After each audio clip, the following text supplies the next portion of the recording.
Ada? Silakan. Silakan. Tentang hipnotika itu kan ada cara berpikir itu, Ustaz. Mohon dijelaskan. Cara berpikir maksudnya?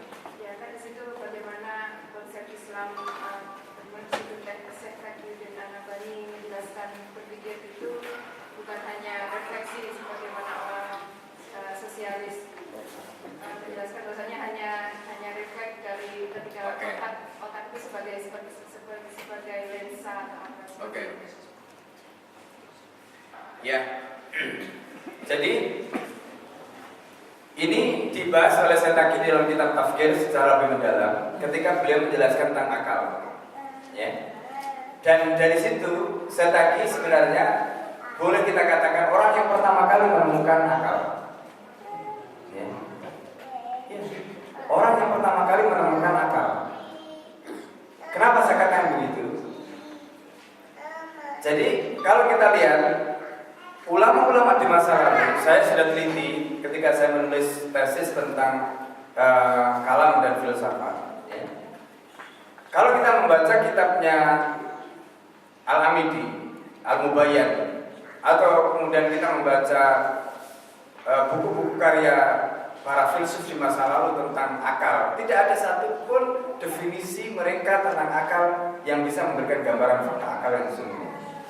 Apakah itu intelektual muslim, intelektual barat, intelektual atau misalnya ahli filsafat di masa lalu, termasuk terakhir Karl Marx. Ya. Nah, hanya menurut Setaki mungkin yang mendekati hampir nyaris ya benar itu adalah Karl Marx saja. Ya, artinya mendekati. Meskipun tetap tidak benar ya. Tapi dibanding dengan yang lain-lain itu paling lebih jelas dibanding dengan yang lain. Saya juga tidak tahu apakah Karl Marx itu sebelumnya membaca kitabnya Al-Ghazali atau tidak. Karena di dalam kitab Al-Mustasfa fil Usul itu Al-Ghazali sebenarnya lebih dulu membahas apa yang dikatakan Karl Marx sebagai refleksi itu di dalam kitab Al-Mustasfa fil Usul. Ya, kemungkinan Karl Marx membaca kitabnya Al-Ghazali. Karena Al-Ghazali itu buku-bukunya sudah diterjemahkan. Ya, termasuk pada saat Eropa mengalami masa Renaissance. Ya, pada saat Thomas Aquinas itu menulis Summa Theologica, konon banyak kitab-kitab Arab yang dia baca. Nah, mungkin dari situ Al-Ghazali kemudian membaca Karl Marx membaca buku-buku karya Al-Ghazali tadi. Nah, jadi dari fakta tadi, maka kemudian Setaki berkesimpulan tidak ada satupun ulama baik itu di masa lalu maupun di masa sekarang yang berhasil merumuskan definisi tentang akal, fakta tentang akal, batas tentang akal. Sampai kemudian akhirnya Setaki menemukan konsep yang mapan tentang apa itu akal. Ya kan? Nah, sebelum saya menjelaskan itu, saya akan jelaskan bagaimana Karl Marx, bagaimana Al-Ghazali ya menjelaskan tentang akal. Al-Ghazali di dalam kitab Al-Mustasfa itu mengatakan akal itu adalah mir'atu, ya. Jadi akal mir'at. Akal itu seperti cermin. Kalau akal itu seperti cermin, berarti orang yang berpikir itu seperti orang yang bercermin. Ya kan? Dengan kata lain, pemikiran itu adalah hasil refleksi dari pantulan cermin tadi kan. Nah, itu logika sederhananya kata Al-Ghazali. Makanya tadi saya katakan pikiran atau pandangan Al-Ghazali ini hampir mirip dengan apa dikatakan oleh Karl Marx. Ketika Karl Marx mengatakan bahwa berpikir itu adalah refleksi fakta di dalam otak atau refleksi otak terhadap fakta, gitu kan? Nah, yang dimaksud dengan refleksi itu apa? Pantulan tadi. Yang dimaksud dengan refleksi itu pantulan. Jadi kalau Anda ingin tahu refleksi itu seperti cermin itu, memantul. Nah, itu refleksi. Ya. Nah, kalau pandangan Karl Marx tentang akal itu seperti tadi, refleksi fakta ke dalam otak atau otak terhadap fakta, itu berarti akal itu kan digambarkan seperti cermin kan? Seperti kata Al-Ghazali tadi, al-aqlu kal mir'at, akal itu seperti cermin, kan begitu. Sama kan logikanya. Cuma Al-Ghazali tidak menjelaskan cara kerjanya.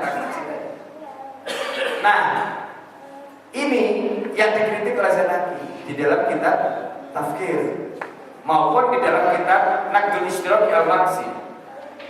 Di dalam kitab tafsir, Setaki itu mengkritik karena Karl tidak bisa membedakan antara apa yang disebut dengan refleksi dengan refraksi. Tahu Anda bedanya? Refleksi dengan refraksi. Saya tanya, tahu nggak bedanya? Nggak tahu ya. Refleksi itu seperti cermin tadi, jadi dia mantul, dia nggak masuk. Jadi kalau cermin itu kan begitu Anda bercermin itu mantul. Jadi dia tidak tembus, fakta itu tidak tembus ke dalam. Karena dia hanya memantul di bagian luar saja. Itu namanya refleksi, mantul kembali. Nah, kalau refraksi itu berarti apa yang ada di luar tadi ketika dia mantul tadi masuk ke dalam, tembus. Dan itu tidak terjadi pada cermin kan? Cermin kan nggak bisa menembuskan bayangan ke dalam gitu. Nah, otak itu beda dengan cermin. Karena apa yang dicerap oleh indera kita, misalnya mata, telinga, perabaan atau yang lain, itu dia tidak mantul, tapi kemudian dia diserap, kemudian fakta yang ada di luar tadi itu dimasukkan ke dalam. Nah, di situ kemudian diolah oleh apa? Otak kita. Ketika otak kita itu punya maklumat nasabiqah, katakanlah orang buta, dia dengan perabaan sebelumnya dia sudah punya maklumat nasabiqah. Kalau orang ini dengan gestur seperti ini, baunya begini, ini si fulan, ya kan? Maka ketika dia meraba, langsung dikasih bilang, kamu dari mana? Namanya siapa? Sudah tahu. Itu kenapa? Karena itu adalah hasil tadi apa yang dia serap dari indera perabaan tadi, itu sudah bisa disimpulkan di sini karena sudah ada memori di dalamnya. Itu kalau otaknya masih sehat, ya kan? Kalau otaknya tidak sehat, dia nggak bisa apa-apa. Atau otaknya rusak, mengalami damage, dia nggak bisa apa-apa. Atau otaknya itu misalnya tidak berfungsi, seperti anak kecil, dia nggak bisa apa-apa. Atau seperti orang gila nggak bisa apa-apa. Nah, oleh sebab itu, Setaki juga menyarankan kalau Anda ingin memiliki kekuatan berpikir, apa yang harus Anda lakukan? Dua. Ya. Pertama, Anda harus melakukan pengulangan ihsas tadi, penginderaan terus-menerus. Maka dengan penginderaan yang terus-menerus itu akan menguatkan kekuatan berpikir Anda. Yang kedua, kalau Anda ingin memiliki kekuatan di situ, selain melakukan penginderaan, Anda harus mengumpulkan maklumat sebanyak-banyaknya. Karena dua itulah yang akan membantu Anda memiliki kekuatan berpikir.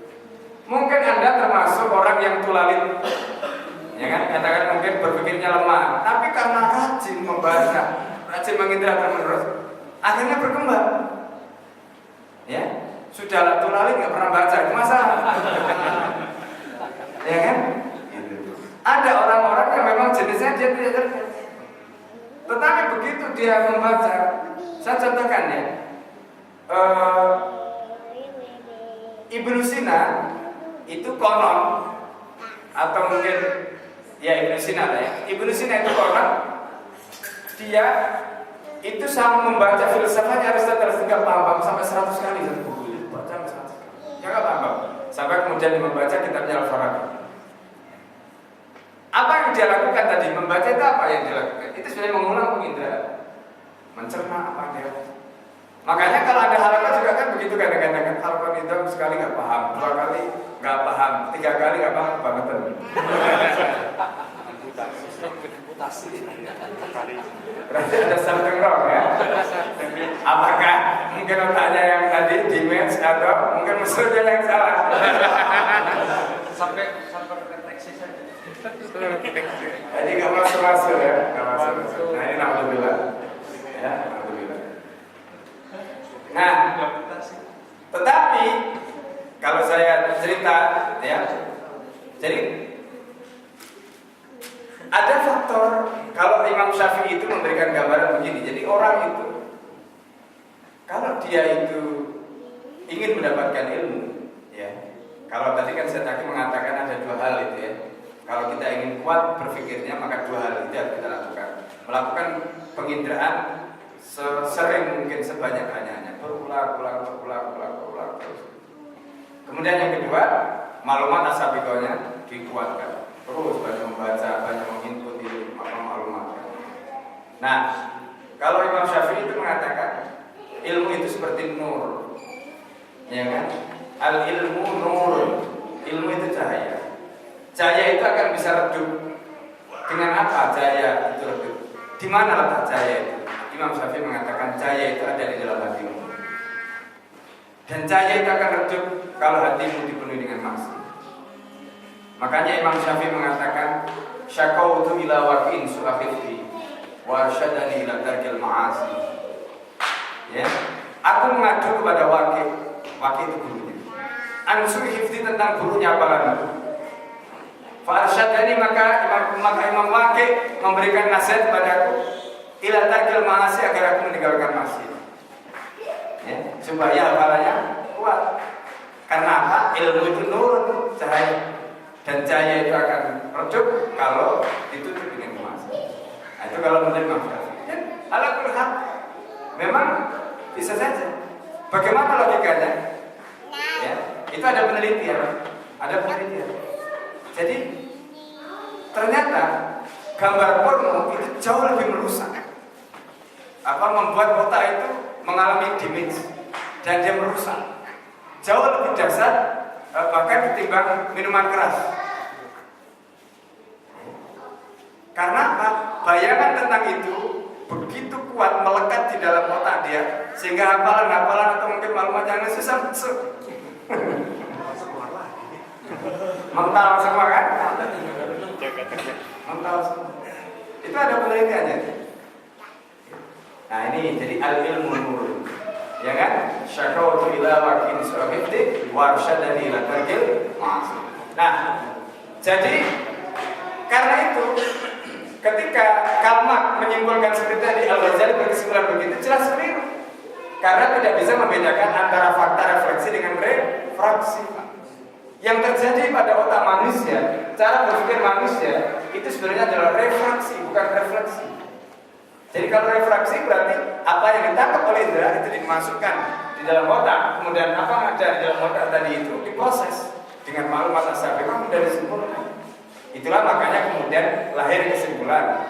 Definisi tentang berpikir itu apa? Naqlul waqi.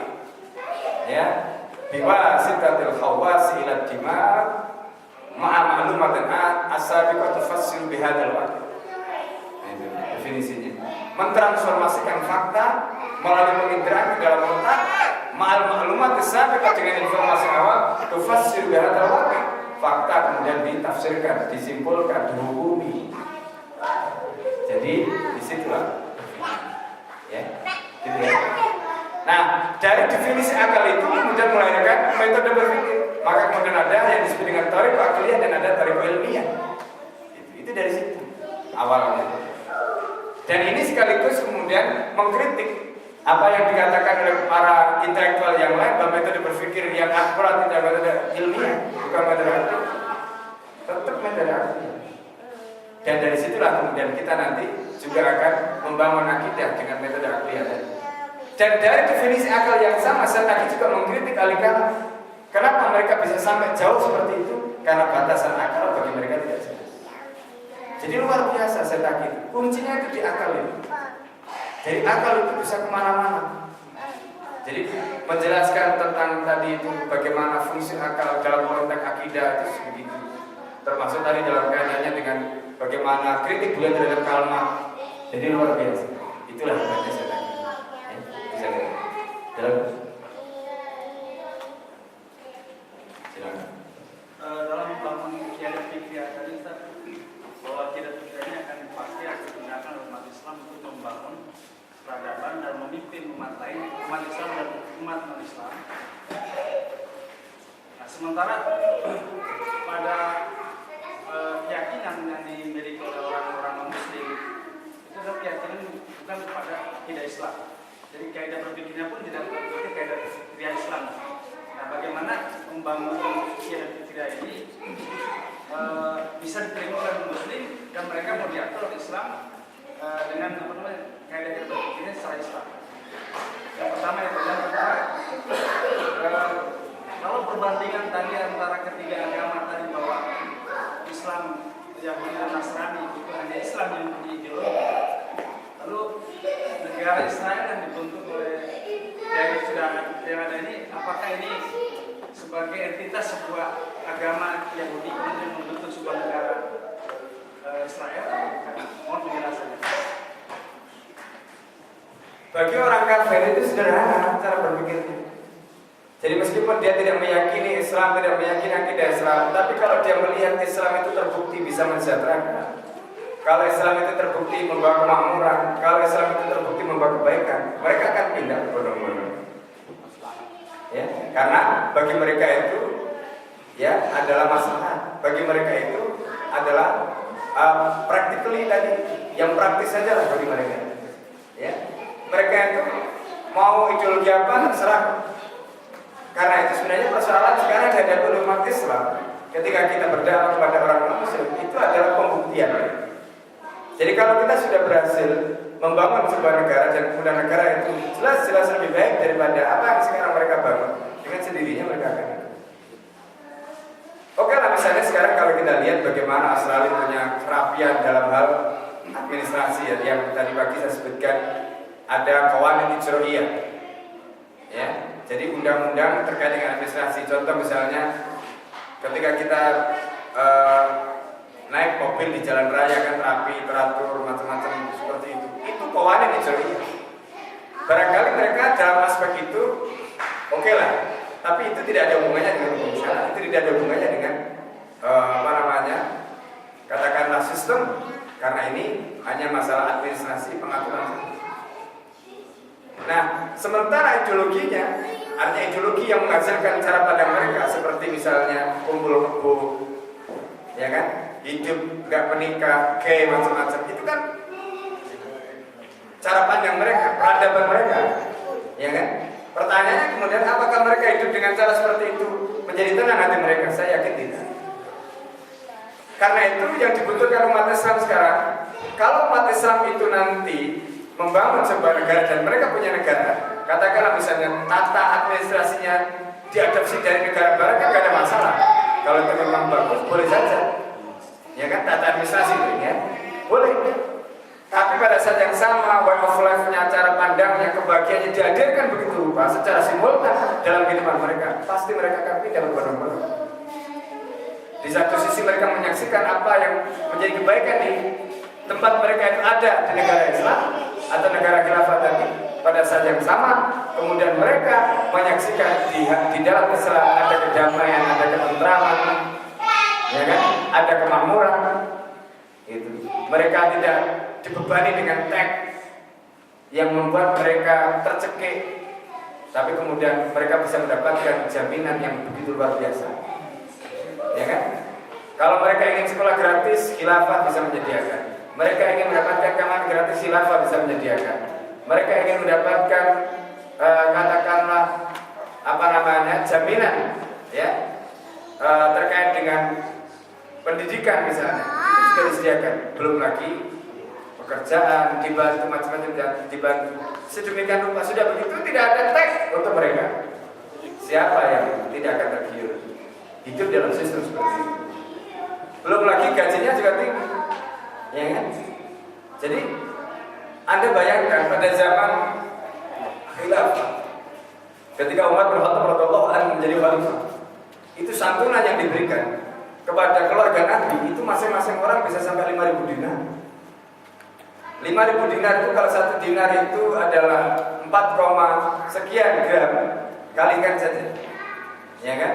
Kali misalnya 1 gramnya berapa mas di sini, Anda bisa hitung berapa dolar itu nilainya. Itulah santunan yang diberikan oleh negara kepada keluarga Rasulullah. Ya. Kemudian setelah itu keluarga Abu Bakar, keluarga yang lain dan begitu seterusnya. Menunjukkan betapa makmurnya kehidupan pada masa itu. Dan yang lebih penting lagi, ini adalah jaminan Allah Subhanahu wa taala. Kalau orang yang ada di situ menjalankan hukum Islam, ya, katakanlah mungkin ada orang non-muslim yang hidup di situ tapi sistemnya mereka terapkan adalah sistem Islam. Mereka tidak melakukan maksiat di luar rumah.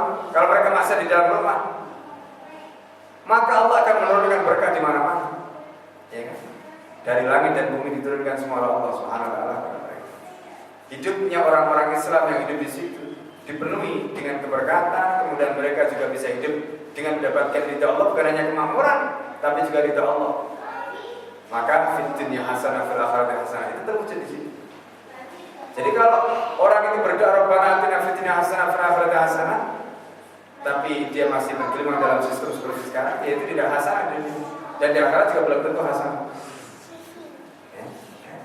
Jadi itu gambarannya. Ya. Jadi bagaimana orang kafir akan bisa mengikut mereka lebih mudah sebenarnya kalau kita bisa membuktikan.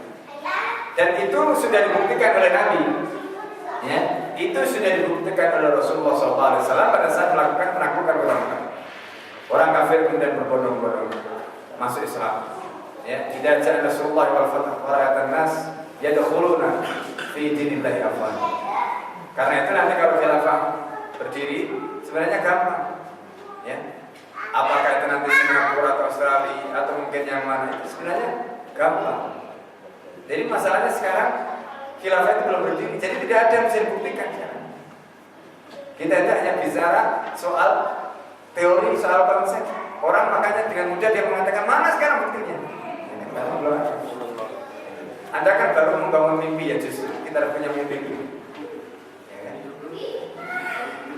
Nah kemudian yang kedua terkait dengan yang kedua tadi apa? Israel. Ya. Terkait dengan Israel. Jadi Israel ini memang betul mereka menganut agama Yahudi. Negara Israel itu bukan negara yang didasarkan kepada agama, tapi didasarkan kepada ideologi kapitalis. Jadi Israel itu dibikin oleh Inggris, sengaja diciptakan oleh Inggris. Untuk apa? Kepentingan politik Inggris itu. Ibaratnya itu menjadi duri dalam daging. Jadi kalau misalnya Inggris itu ingin menguasai Timur Tengah pada waktu itu, caranya adalah Israel terus disuruh bikin masalah. Supaya apa? Dengan dia kuat, dengan dia dibantu persenjataan, punya senjata kimia, punya jet tempur, punya macam-macam itu, dia bisa mengancam yang lain. Supaya apa? Yang lain itu kemudian membutuhkan bantuan siapa? Inggris. Nah, begitu Inggris tidak lagi berkuasa di Timur Tengah, posisi itu digantikan Amerika. Intinya sama. Tetapi Israel itu sendiri adalah negara yang dibangun berdasarkan ideologi kapitalisme. Yahudi itu adalah agama yang dipeluk oleh rakyatnya, tetapi dalam menjalankan pemerintahan atau negara mereka membangun pemerintahan negaranya berdasarkan ideologi kapitalis. Nah, itu sama dengan misalnya kalau kita melihat di India. India itu kan mayoritas Hindu. Mungkin ada bertanya, apakah India itu adalah negara Hindu? Tidak, kapitalis. Jadi dia menjalankan sistem kapitalis. Ya. Nah, kemudian pengaruh Hindu itu adalah yang mayoritas penduduknya, tetapi sistem yang diterapkan, ideologi yang dijalankan adalah ideologi kapitalis. Itu saya kira. Assalamualaikum warahmatullahi wabarakatuh. Jadi apa di waktu Ustaz menjelaskan tadi kan antara apa mabda Islam sama yang lain itu, terutama bila kita lihat gitu kan dari segi masalah social welfare gitu. Islam itu karena sumbernya daripada Allah Subhanahu wa taala, tentu hasil social welfare yang timbul daripada Islam itu jelas lebih kuat. Sedangkan social welfare yang timbul daripada mabda yang lain, contohnya kapitalis. Contoh di Australia ini Ustaz. Itu pemerintah itu dari tahun ke tahun begitu kan, untuk menutupi social welfare itu makin lama makin keteteran. Karena bersumber daripada dari makhluk yang serba terbatas. Itu bisa kita lihat dan bisa kita buktikan gitu. Baik, yang kedua yang menarik Indonesia itu Ustaz katakan tadi gitu kan, perubahan masyarakat. Kayaknya di Indonesia tersebut gitu kan, ada apa yang lagi marak beberapa tahun yang lalu, mungkin juga sekarang saya kurang tahu gitu kan. Itu masalah ru'yah gitu Ustaz. Setiap ada sakit gitu kan langsung semuanya di ru'yah gitu. Apakah tukar ru'yah ini apakah dia berpikir gitu kan merubah pemikiran orang tersebut yang di ru'yah, atau sekadar hanya mengeluarkan setan di dalam tubuh itu Ustaz. Gimana pengalaman Ustaz di Indonesia tersebut gitu? Apa hubungannya dengan Walverse?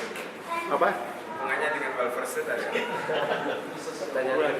Enggak, UWF tidak ada hubungannya itu Pak. Tetap bisa.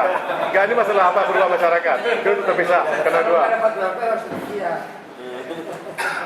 Enggak, mereka itu kan rencananya untuk memperbaiki umat, setan dikeluarkan dari apanya. Tetapi apakah mereka itu mempunyai suatu konsep yang apa namanya nih, yang jitu gitu kan? Karena setelah diobati nanti kambuh lagi gitu. Iya. Jadi setan yang dikeluarkan itu jin, ya. Tapi setan yang lain kan enggak. Ya kan? Di luar. Allah itu kan menjadikan setan itu kan ada dua. Syayatinul ins wal jin. Setan berupa jin dan manusia. Lalu siapa yang disebut dengan setan sesungguhnya itu? Ya. Menurut Imam Al-Qurtubi, syaitan itu dari kata syatana. Syatana itu artinya adalah kullu man tamarrada. Kullu man tamarrada, ya, anillah atau minallah. Jadi siapa saja yang membangkang dari Allah itu setan. Ya, apakah dia jin, apakah dia manusia, sama saja. Jadi karena itu kadang-kadang, ya, mungkin jadi istrinya menjadi setan, mungkin anaknya bisa jadi setan, mungkin suaminya bisa jadi setan, tetangganya bisa jadi setan, ya kan? Jadi setan ini banyak. Jadi kalau yang hanya dikeluarkan itu yang hanya nempel tadi itu jin yang melekat tadi, setan-setan yang lain masih banyak. Nah karena itu bagaimana caranya membentengi supaya orang itu tidak kemasukan setan? Itu yang penting. Makanya tubuhnya itu harus diimunisasi. Dengan apa? Pemikiran Islam, kaidah berpikir Islam. Ya, apalagi kalau kita tahu yang namanya setan itu atau iblis, ya, setan yang nggak kelihatan kan disebut iblis. Itu hebat. Jangan dikira loh, iblis itu tidak menggoda orang alim, ya kan? Orang-orang soleh seperti kita ini tidak luput dari godaan iblis. Ya. Jadi kalau ada syabab, kemudian dia sudah merasa cukup dengan hal apa saja, tidak mau belajar lagi, sebenarnya dia sudah dirasuki setan. Ya. Ada syabab, dia tidak mau kontak, tidak mau mengemban dakwah, ya. Dia merasa cukup dengan dakwah itu untuk dirinya sendiri. Sesungguhnya dia dininabobokan oleh setan, dininabobokan oleh iblis. Termasuk kadang-kadang orang itu merasa cukup, ya, karena mungkin sudah merasa hebat, nggak ada lawannya lagi, akhirnya malas. Lama-lama mudah turun. Itu sebenarnya dia sedang dininabobokan oleh iblis. Ya, dari mana kita tahu? Baca kitab Talbis Iblisnya Ibnul Jauzi. Orang yang ahli ibadah di masjid itu juga sama. Setan itu mendatangi dia, oh kamu itu hebat, setiap hari bisa sholat jamaah, ya kan? Mengikuti sunnah Nabi macam-macam. Kemudian dia punya pandangan terhadap orang lain yang negatif karena dia merasa dirinya sudah luar biasa. Dan kemudian dia merasa cukup hanya dengan ibadahnya saja, dia nggak perlu melakukan yang lain. Setan sudah masuk. Ya kan? Setan sudah masuk di dalam dirinya. Dan pada saat itu dia tidak merasa bersalah ketika dia terus berada di masjid, dia tidak melakukan kontak dengan masyarakat. Nah ini yang harus disadari. Dari mana kita menyadari itu? Ini, ya, pemikiran, kesadaran kita. Disitulah pentingnya pemikiran tadi. Jadi gak ada artinya di ru'ya keluar setan yang satu masuk yang lain, kan? Karena mindsetnya gak dibentuk, kesadarannya gak dibangun. Itu. Nah ini makanya saya pada waktu likop sawal di Jakarta saya sampaikan juga. Karena saya melihat kali ini kadang-kadang syabab itu, namanya syabab juga manusia, ya. Dia juga mengalami situasi seperti itu. Apalagi misalnya sudah banyak kan, kalau mungkin di sini mungkin masih sedikit, tapi belum tentu yang sedikit tidak dimasuki setan. Ya kan? Kadang-kadang setan itu juga nakut-nakuti. Makanya Al-Quran mengatakan innama syaitanu yukhawifu awliya'a. Setan itu nakut-nakuti kawannya. Kamu nggak usah nanti kamu diikuti, kamu nanti di ini, kamu nanti akan dikucilkan, kamu akan begini. Itu setan semua. Bisikan-bisikan setan. Ya kan? Bisikan-bisikan setan. Makanya kemarin saya waktu menyampaikan ke kan saya jelaskan. Jadi di antara cara kita membentengi diri kita dari setan itu bagaimana? Ya, selain tadi kesadarannya, pemikirannya tadi, itu ya kita harus memperbanyak dengan mendekatkan diri kepada Allah, dengan zikir, dengan membaca Al-Quran, menghadirkan itu dalam diri kita, menjadikan itu sebagai mindset kita. Maka dengan itu insya Allah kita akan dilindungi oleh Allah. Karena seperti kata Rasulullah SAW, ya, kalau orang itu tidak pernah membaca Al-Quran, kata Nabi, man lam yaqra'il Quran, ya, orang yang tidak pernah membaca Al-Quran kama salil baidil kharib, seperti rumah yang mau roboh. Ya. Setan nggak usah susah-susah merobohkan dia. Sekali pukul langsung jatuh dia. Mudah kan? Karena rapuh. Nah ini kan sebenarnya menjadi peringatan bagi kita. Sebaliknya dalam hadis yang lain disebutkan, ya ini perumpamannya seperti rumah. Kalau rumah itu dipakai membaca Al-Quran, dipakai untuk sholat sunnah, malaikat akan datang. Malaikat berbondong-bondong datang ke tempat itu, menyimak kita, mendengarkan kita, memberkati kita. Rumahnya juga dipenuhi dengan keberkahan, ketenangan, ketentraman. Ya. Sebaliknya kalau rumah itu tidak pernah dipakai untuk baca Al-Quran, tidak pernah pakai sholat, setannya yang kumpul di situ. Nah orang itu juga begitu. Kalau dia selalu membaca Al-Quran, selalu berzikir kepada Allah, ya, insya Allah Allah akan menurunkan berkat itu dengan malaikat yang menjaga dia. Ya. Yang disitulah kemudian kadang-kadang kita memiliki feeling atau perasaan yang ya karena dijaga tadi, ya, yang berbeda dengan orang lain. Nah ini konteksnya terkait dengan masalah itu. Karena itu tidak cukup hanya dengan diruqyah, tapi tidak ada yang diperbaiki yang lain. Ya. Mungkin pikirannya rusak, cara berpikirnya nggak benar, itu nggak ada artinya. Hanya setan satu yang keluar, tapi yang nanti yang lain datang lagi. Nah, soal kelemahan